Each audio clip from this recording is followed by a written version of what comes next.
Good morning, everyone. In today's session, we are going to see how to implement SQL functions.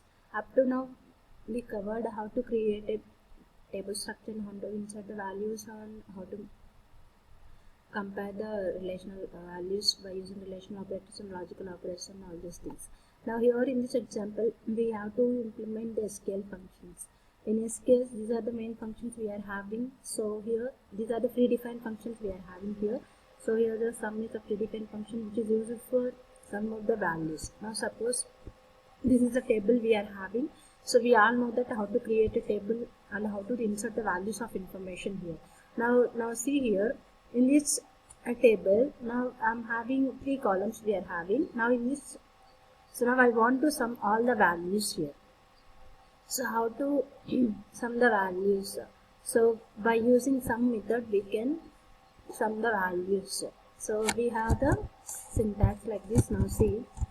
So if you want to retry the values of information, we all know that we have to use the select command. Select.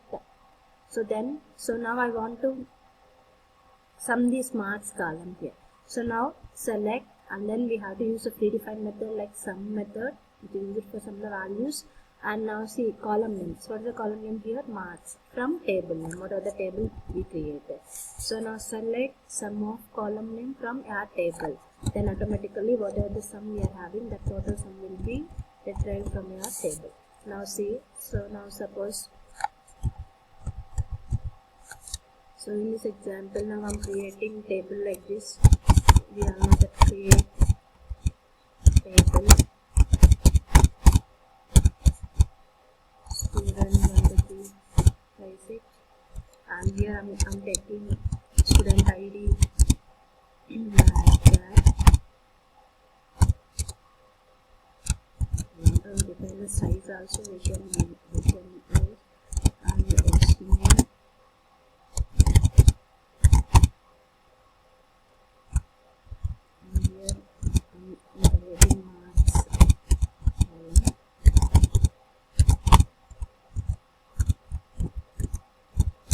So now one table is created here. Now I want to insert the values here.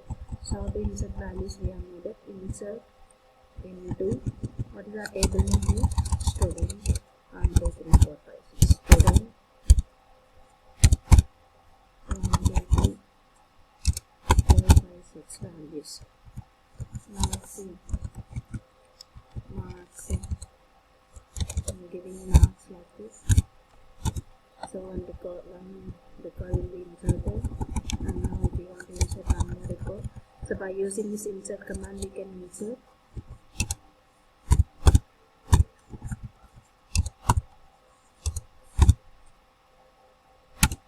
So like that.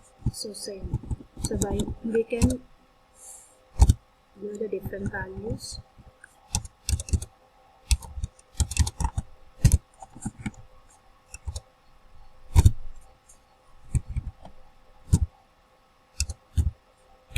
Like this we have to create a table. Now here I will create 4 records.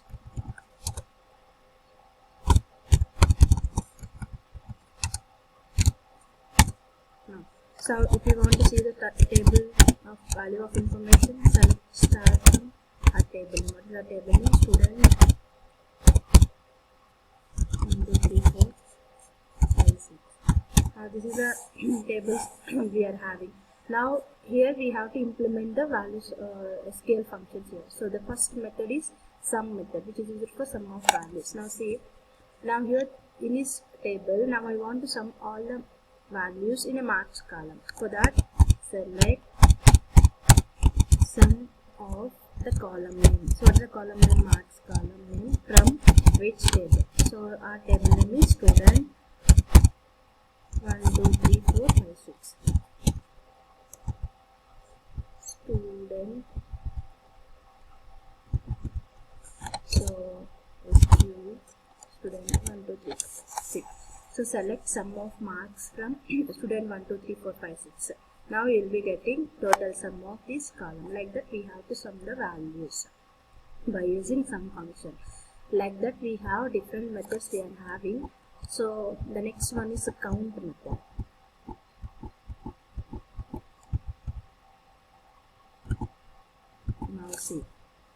instead of that count, suppose I'm using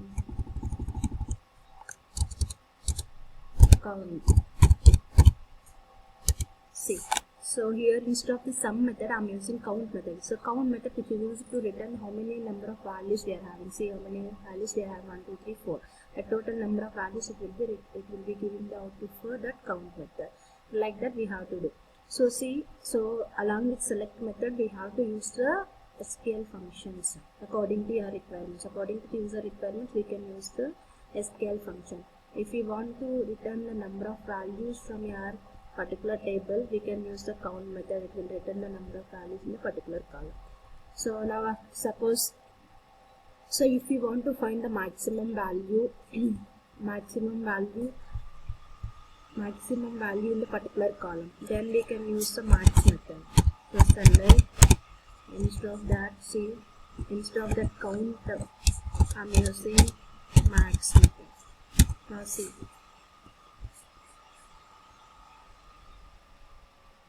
so what is our table? Now see here.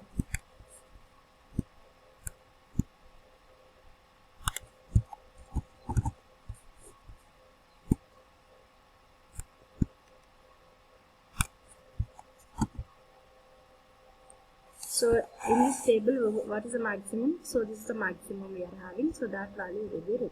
So suppose if we want to take minimum value, it will display the minimum value in the particular table. So now see this table of information, then only will be getting an idea. So student 1 2 3 4 5 6. So now see. So in this, what is the maximum? So it is the maximum and 40 is the minimum value. So like that, so we can implement SQL functions. So now see here. So like that. So now see.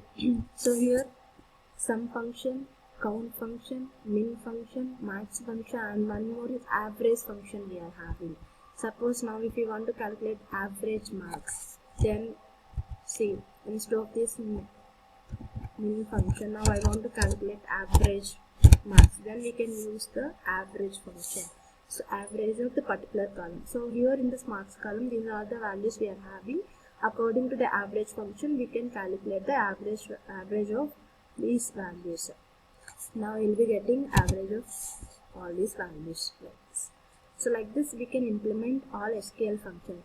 So here the thing is, so you have to create a table and you have to insert the values of information according to your requirement. You can implement all these SQL functions. So here these are the main SQL functions, important SQL functions we are having. Based on these SQL functions we can write a syntax like this. So here we are suppose, so now see, here in this example, write a query to count the number of students from the student table. Now see, this is student table we are having.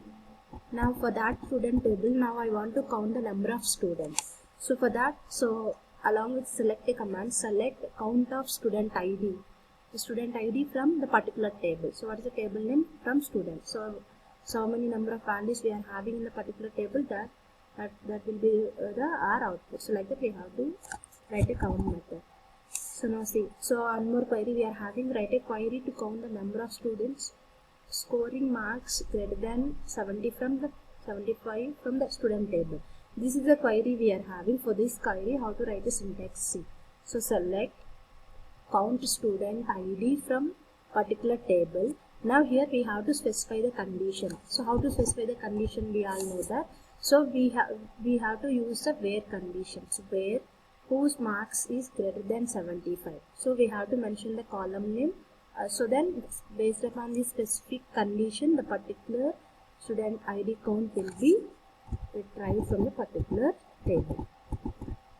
And see, now if you want to calculate the average marks for all the students from the student table, then we can use the average functions like this. So select the average of column name for the particular table. Like that we can implement min and max functions according to your requirements. So in this program we implemented SQL functions based on the student table.